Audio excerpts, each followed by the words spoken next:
யாவர்க்கும் இயேசு கிறிஸ்துவின் அன்பின் வாழ்த்துக்கள். இந்த நாளிலும் ஜீவமன்னா மூலமாக உங்களை சந்திப்பதில் கர்த்தருக்குள் மிகு மகிழ்ச்சி.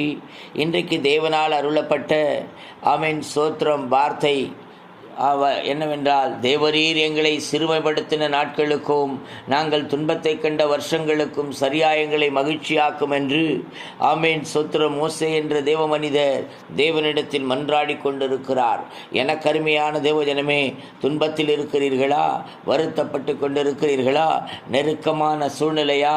இல்லை சிறுமைப்பட்டு போயிருக்கிறீர்களா? வேதனைப்படாதீர்கள், பயப்படாதீர்கள். அந்த தேவ மனிதன் ஜெபிக்கிற அந்த ஜெபத்தை உற்று கவனியுங்கள். அதன்படி உங்களுடைய வாழ்க்கையில் ஜெபிக்க ஆரம்பியுங்கள். கர்த்தர் உங்களுக்கு ஆமேன் மகிழ்ச்சியை கொடுக்க போகிறார். ஹல்லேலூயா. ஏனென்றால் ஆமேன் கண்ணீரோடு விதைக்கிறவன் கம்பீரமாய் அறுப்பாய் என்று வேதம் சொல்லுகிறபடி ஆமேன் அவர் சொல்லுகிறார், ஆண்டவரே தலைமுறை தலைமுறைக்கு அடைக்கலமானவராயிருக்கிறீர் என்று சொல்லி அது பிறகு சொல்லுகிறார், எங்களுடைய கோபங்கள் எங்களுடைய பாவங்கள் அக்கிரமங்கள் ஆமேன் இதெல்லாம் எங்களை மறைத்து கொண்டிருக்கிறது. அது மட்டுமல்ல, எங்களுடைய நாட்களெல்லாம் உமது கோபத்தால் போய்விட்டது. எங்கள் ஆயுசு நாட்களோ 70 வருஷம், வெள்ளத்தின் மிகுதியாய் 80 வருஷமாய் இருந்தாலும் அதன் மேன்மையானது வருத்தமும் சஞ்சலமுமே. அது சீக்கிரமாய் கடந்து போகிறது, நாங்களும் பறந்து போகிறோம். அமேன். உமது கோபத்தின் வல்லமை. ஹல்லேலூயா. எனக்கருமையான தேவஜனமே, அப்போது அவர் தேவனுடைய வல்லமையை குறித்து ஆமேன் அவர் பேசுகிறார். அது மட்டும் இல்லை, தேவன் இன்னார் என்பதை நாம் அறிந்து கொள்ள வேண்டும். தேவன் இன்னார் என்பதை நாம் அறிந்து கொள்ளுகிற பிள்ளைகளாக இருக்க வேண்டும். 1 கொரிந்தியர் 2:11 சொல்லப்படுகிறது, தேவனை அறிந்து கொள்ள வேண்டும். அடுத்ததாக நம்மை நாமே நிதானிக்க வேண்டும். நாம் யார் என்பது. அல்லேலூயா. நாம் எப்படி யாருக்கு பிரியமாய் வாழுகிறோம் என்று.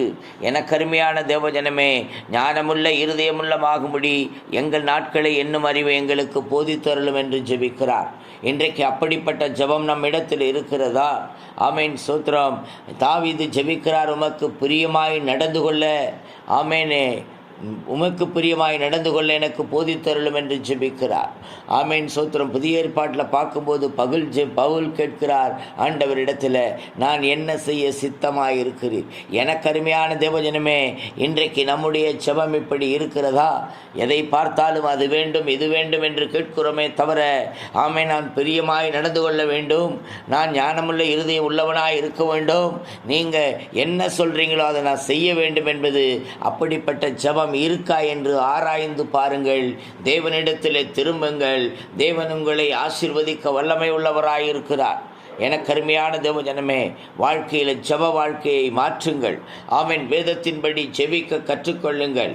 கற்றுக்கொண்டு தேவனிடத்தில் அர்ப்பணிப்பீர்களானால் கர்த்தர் ஆமென் ஸ்தோத்திரம் சிறுமைப்படுத்தின நாட்களுக்கும் துன்பத்தை கண்ட வருஷங்களுக்கு சரியாய் உங்களுக்கு மகிழ்ச்சியை தருவாராக. ஆமென். உங்களுக்காக ஜெபிக்கட்டும். பரிசுத்தமுள்ள நல்ல பிதாவே, யாரெல்லாம் இதை கேட்டுக்கொண்டிருக்கிறார்களோ அவர்கள் வாழ்க்கையில் மகிழ்ச்சியை கட்டளையிடுவீராக. சஞ்சலமும் தவிப்பும் ஓடிப்போகும். ஆமென். மகிழ்ச்சி உண்டாகும் என்று சொன்னது போல என் பிள்ளைகளுடைய வாழ்க்கையில் மகிழ்ச்சி உண்டாக ஜெபிக்கிறோம். தேவன் கிருபையாய் காத்து வழிநடத்தி ஆமென் ஆளுகை செய்யும். தொடக்கம் முதல் முடிவரை உம்முடைய கரங்களிலே தாழ்த்தி இருக்கிறோம். பிள்ளைகளை பாதுகாத்து கொள்ளும். இயேசு கிறிஸ்துவின் நாமத்தில் பிதாவே.